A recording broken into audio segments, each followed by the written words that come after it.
I'm back with another video. In this video, we're going to be doing a reaction video to Hoop Reference, and you see how I got it this time without having to look. Give me prompts, we get it better.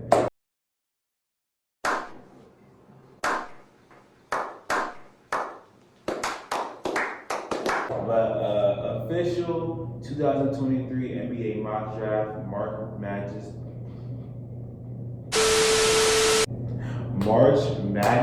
edition. So I guess he's going to be giving a mock draft of most of the good college players that are going to be in the draft, and we're going to see, who's going to go, who he thinks is going to go first, who's going to think is going to go second, third, fourth. Y'all tell me. And before I start the reaction, why don't y'all tell me who do y'all think is going to go first overall in the draft next year? Who do you think? Just put it down below. Or put the top 3 picks. Let's put the top 3 picks. What y'all think? All right, let's start this reaction video. We've arrived at one of the biggest months in the entire basketball world, March, home of March Madness, where every year we see some incredible basketball being played. This tournament always represents a chance for the next generation of stars to show out on the biggest stage, and if they play well enough, can absolutely boost their value in the eyes of NBA scouts. Before that all goes down though, I'm back to put out this month's mock draft installment to basically demonstrate how things currently stand before the madness goes down. Then after the tournament concludes, I'll be back with another updated installment to adjust to all of the big time performances that will be on the way. Additionally, for this mock draft, I simulated the lottery, so it's not based on the current standings, just to spice it up a little bit. Before we start though, it turns out a good amount of you watching aren't even subscribed to the channel, so if you enjoy the content, consider hitting the subscribe button, as not only does it help out a ton, but I'd also very much appreciate it. Now with that being said, let's begin. The lottery simulations still gave the Houston Rockets the first pick in the draft, and with it, they select Victor Wembanyama from France.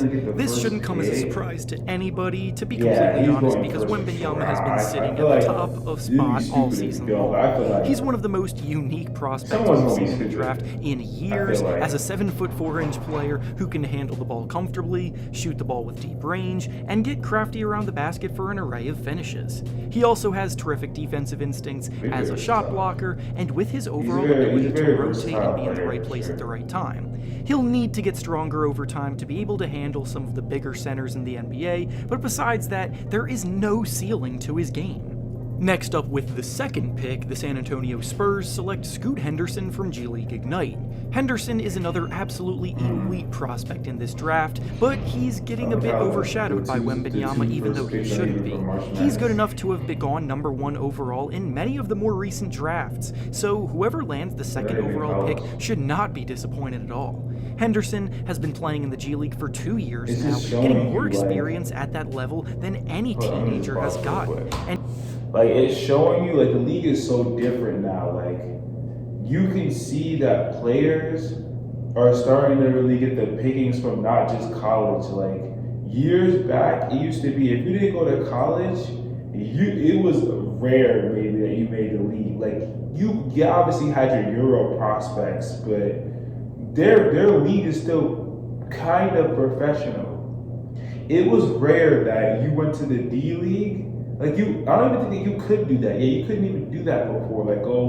Instead of college, going to the D League, you couldn't do that. But even if you decided that after your college, you declared for the draft and you didn't get drafted and you went to the D League. Once you went to the D League, it was basically you are done. You were done. There were some occurrences, people who went from the D League and didn't make it, like Jeremy Lin. There's Jeremy Lin.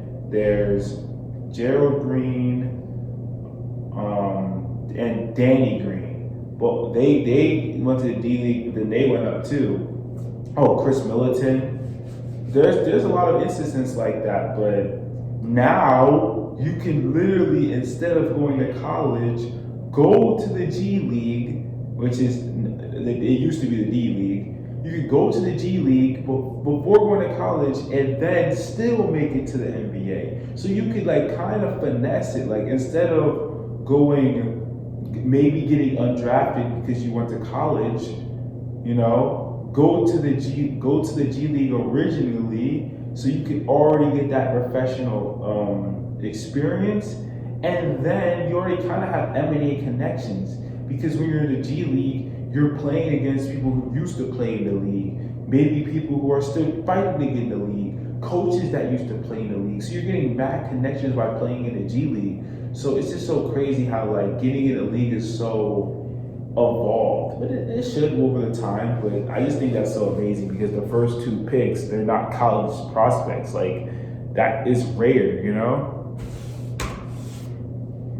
He's been dominating as a crazy explosive athlete that can blow by anyone off the dribble and finish strong, plus his pull-up jumper and overall ability to facilitate have come a long way this year. The Charlotte Hornets got the 3rd pick in this sim, and with it, they select Brandon Miller from Alabama.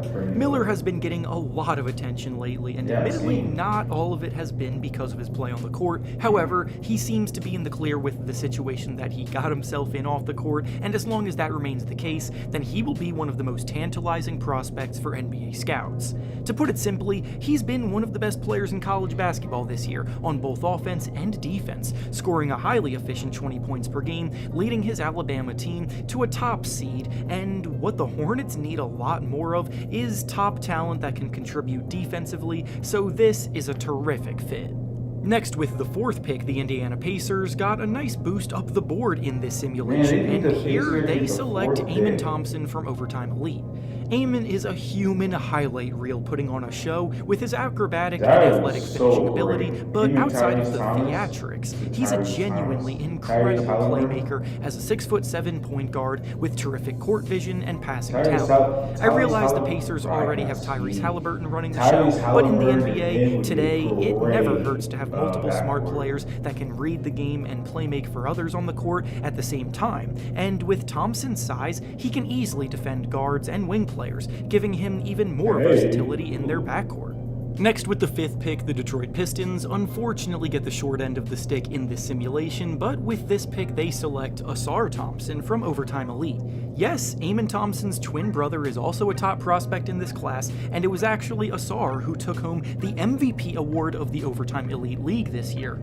Ausar Thompson is the better scorer of the 2 brothers, is also a tremendous athlete, and as the season progressed, his outside shooting began to trend more upward, which is a positive sign as the draft draws closer. Okay. Up next, with the 6th pick, the Orlando Magic select Cam Whitmore from Villanova. Villanova as a team may be having a down year. Ads are tough. Ads are tough. Ads are very tough indeed. But we just gotta get through it. We just gotta get through it. We just gotta get through it. Alright, we're back. For their standards, but through it, Whitmore has still shined bright, showing flashes of potentially being a great NBA player in the making. Whitmore is a big-bodied wing player with powerful athleticism, and he uses his physicality to overpower weaker defenders. He provides the defensive versatility NBA teams love from their wing players, the fundamentals that you come to expect from a Villanova product, and his three-point shooting has also been gradually improving as the season has progressed, making him a very well-balanced player. Next up, with the 7th pick, we actually have the Magic drafting again because they own the Chicago Bulls pick, and with it, they select Nick Smith Jr. from Arkansas. Smith struggled with injuries early this season, but since his return to action, he's been really impressive, scoring over 20 points in 3 of his last 5 games. He came into the year projected to be a top 5 pick, so he slipped a little bit, but a big showing in March Madness could get him right back up there. The Magic have a pretty strong core of young talent, so there isn't any specific glaring hole that they need to address, so they can continue to just take swings on the best talent available. Up next, with the 8th pick, the Utah Jazz select Grady Dick from Kansas. Dick may be in a small slump lately, but he's been huge for the Big 12 winning Kansas team all year, and if Kansas want to make a deep run, they're going to need his shooting. Overall, he's still a lights-out shooter, making over 40% of his threes. He's a skilled and athletic 6'8" wing player, and that's the kind of mold NBA teams always value in the lottery. Next up with the 9th pick, the New Orleans Pelicans select Cason Wallace from Kentucky. Wallace has drawn comparisons to Jrue Holiday by scouts because the way he plays basketball is very reminiscent of the former Pelicans guard. Wallace is an outstanding perimeter defender, and offensively, he's not necessarily the kind of guy that dominates the ball, but he's smart in picking when to attack and when to involve his teammates. That doesn't necessarily mean he's guaranteed to be the all-star that Jrue became, but that's the kind of ceiling that he has.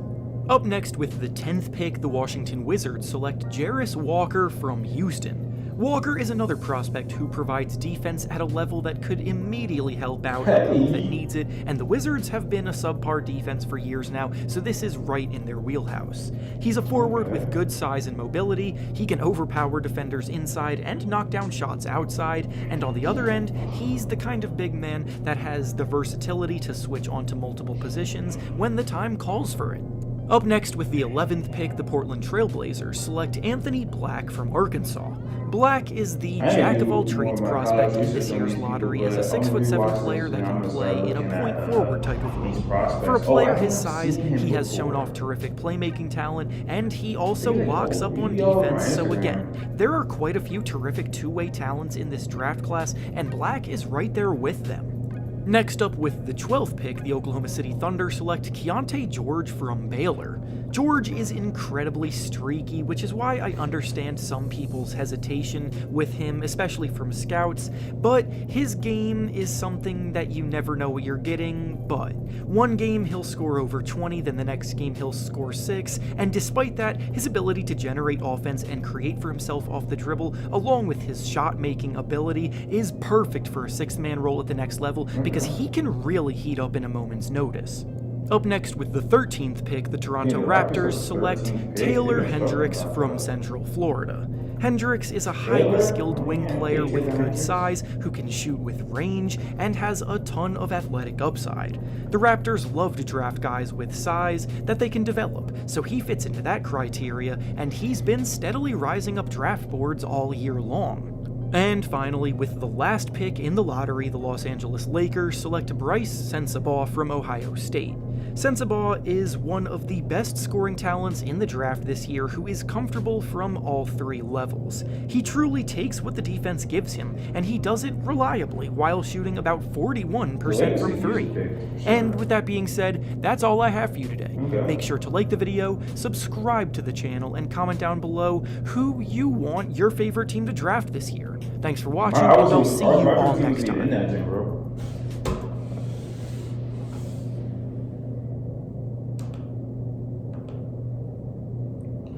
Okay, guys, so that was the video. We got to see his mock draft of who he thought was going to go in the lottery.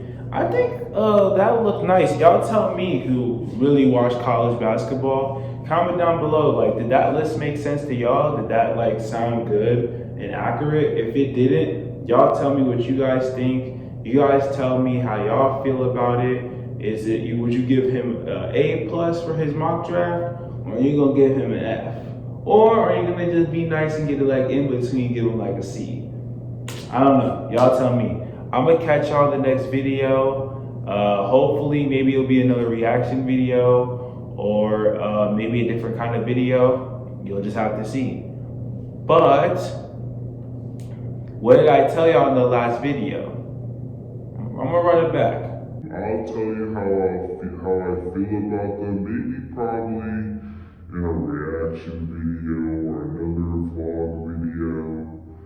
Well, I'll find some time to tell you how I feel about the shoes sometime. So what I said was that I would tell you in a reaction video how I felt about the shoes because I hooped in the Cosmic Unities last week.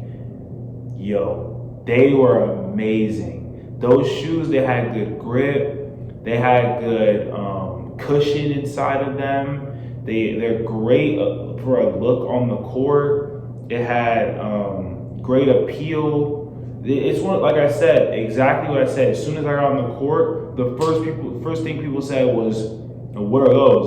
Like not like in a bad way, but like, "Oh, how'd you get those? Like, where'd you get those? Like, I've never seen them." That's not the type of shoe that usually someone hops on the court with. And that's the type of shoe I wanted, but also I wanted a shoe where it was like that, but comfortable. That's why I copped the Donovan Mitchells, because I was like, I don't think anyone be having Donovan Mitchells. But yeah, but that's how it was for those shoes. I hope y'all like this video. I hope y'all subscribe so I can get more fans, more people who want to be a part of the Dan fam. I'm gonna see y'all later. Peace. Have you ever wondered about what questions people ask basketball players? Well, actually, I did a video right here called 58 Questions to Ask Basketball Players Part 1. Check it out. Peace.